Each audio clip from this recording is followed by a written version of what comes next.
Hey, what's up everyone? How's it going? This is Watch. Hope you guys are all doing well. And in this video, we'll be doing a direct head-to-head comparison between the Logitech G29 and the G27. Now, the G27 from Logitech actually came out in 2009. It's now 6 years old, if you can believe it or not. And there's really a massive loyal following behind it, and for good reason. But is the new G29 really worthy of succeeding the G27? Well, in this video, we're going to find out. So if you're interested, stay tuned.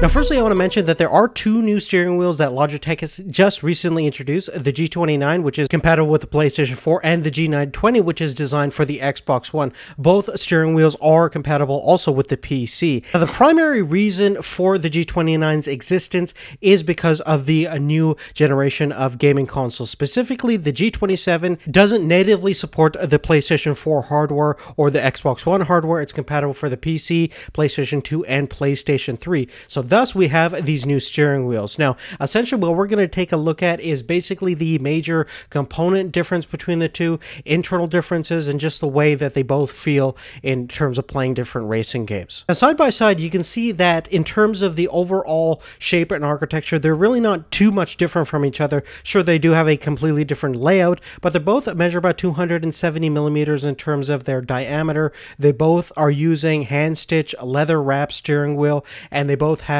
an aluminum spoke. We have an anodized finish on the G29, which definitely looks pretty cool, but essentially in terms of the design perspective, they're both very similar. Now, in terms of the button configuration and layout, both the G29 and G27 have the exact same dual paddle shifters, so there's really no difference there. There is obviously a difference in terms of how many buttons and the style of layout. On the G29, it's specifically optimized for the PlayStation 4 platform, so you have all the PlayStation style buttons, including the PS button, the option, the share button, your X, circle, square, triangle buttons, two R2 buttons, and two R3 buttons. You also have a D-pad at the top and a plus and minus buttons at the bottom. Lastly, on the bottom right corner, you basically have an enter button surrounded by a 24-point selection dial, so you could fine-tune all your different settings. The G27, on the other hand, is a little bit more generic in terms of its button configuration. Basically, you have 6 programmable buttons on the steering wheel itself, and then you have a D-pad as well as other control buttons on the shifter knob that comes included with the G27. And by the way, Logitech has designed a new 6-speed manual shifter for the G29 and G920. Unfortunately, it does not come bundled in with the steering wheels. You have to purchase this as a separate option. Now, just to let you guys know that the shifter and pedals are cross-compatible with both of these two platforms, so you can use the G27's shifter or pedals with the G29 if you so desire. And lastly, you can see that the G29 also has the LED rev indicator light that we have on the G27, but of course, if you want to use that LED indicator light, you want to make sure you're playing the appropriate game that's optimized for these two steering wheels. Now, moving forward, let's talk about the pedals that comes with both of these two units. Now, essentially, the pedals on the G27 are identical to the ones you'll find on the G29, with the exception of one thing, and that's the brake pedal. So basically, you have the exact same configuration in terms of clutch and accelerator, but when you stomp on the brakes on the G29's brake pedal, you're going to notice that it's a little bit more dampened. It has a little bit more of a realistic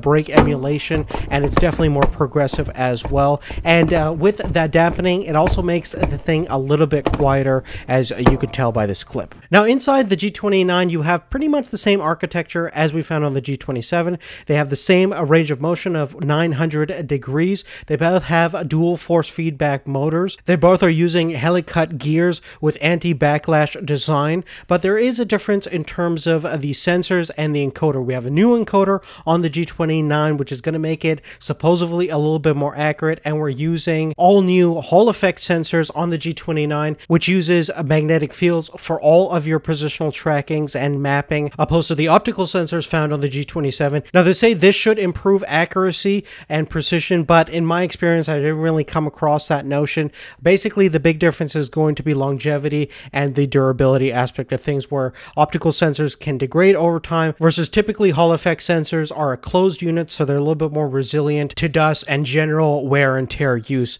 after a long period of time. Now, I personally had a lot of experience using the G27 for a number of years now, and I'm a really big fan of it. And I would have to say, after using the G29 for a couple of days, there's really not a major difference between the two when it comes to the steering feel and force feedback system. They both pretty much feel identical when it comes to the sensation of understeering, oversteering, braking, crashing. You get the exact same feel when you're going over different terrains in your racing game. So there's really not going to be a major difference when it comes to actually using both these steering wheels. The only real difference that I could determine was the acoustics. So we're going to take a listen to both steering wheels to see which one is actually quieter.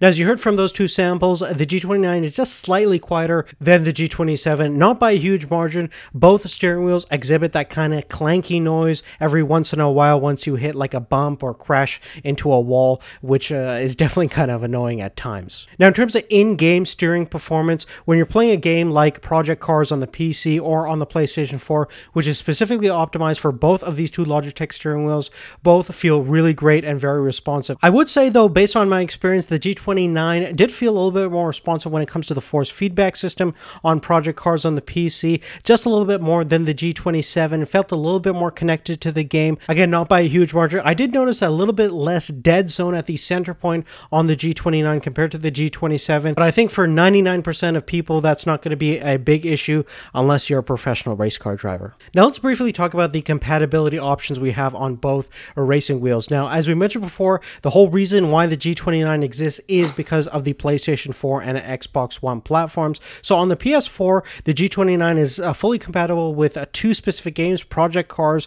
and Drive Club, and I had a chance to test out both games that work flawlessly. You can control the entire PlayStation 4 using the onboard controls on the G29, which is really great and fantastic. I unfortunately don't have a PlayStation 3 that I could fully test out the G29 with, but theoretically it should work with any of the titles that support the G27, but of course take that with a grain of salt. On the PC though, the G29 and G920 will work with pretty much all of the modern racing titles that work with the G27, as you would expect. If there's a little bit of compatibility hiccups, you could always map all the controls manually. During my own testing, I did play a lot of Codemasters games and I had very little issues with that, specifically using the G27 presets. But currently on the PC, there's only really one title that's natively optimized for this new Logitech hardware, and that is a Project Cars. And once you load up Project Cars, set your control schemes to specifically the G29 preset, you can definitely tell that the developers have spent some time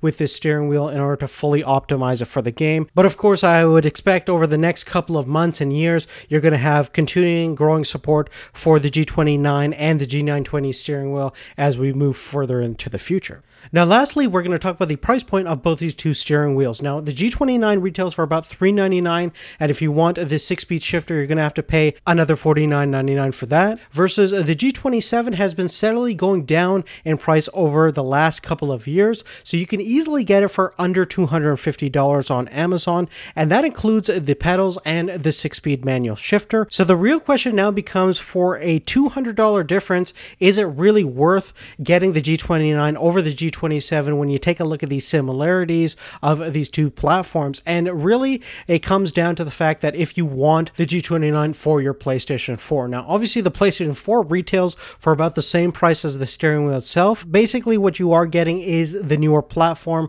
It is quieter, it is a little bit more refined, but generally speaking, I would say it's definitely not worth the $200 extra compared to the G27, in my honest opinion, especially if you're going to use the steering wheel for your PC. Now, there's of course an alternative using the G27 with the PlayStation 4 while using an adapter or converter. Now, with these adapters and converters, you are going to find a delay in response time, and that's definitely a no-go for anybody that's serious into racing simulations. But you have to keep in mind that right now the price point is down on the G27 because of the fact that it's 6 years old. It originally retailed for around the same price as the G29, so there's really no surprise there in terms of the retail price on the the G920 and G29 steering wheels. And in that case, if you want the ultimate driving experience on your PlayStation 4, it's really a no-brainer with the G29 or G920 for the Xbox One. But really, on that, guys, that's really it. Make sure to leave a comment down below if you have any questions at all. Give me a thumbs up. That really helps us out. Definitely check out the channel for our full review of the G29 coming out very, very soon.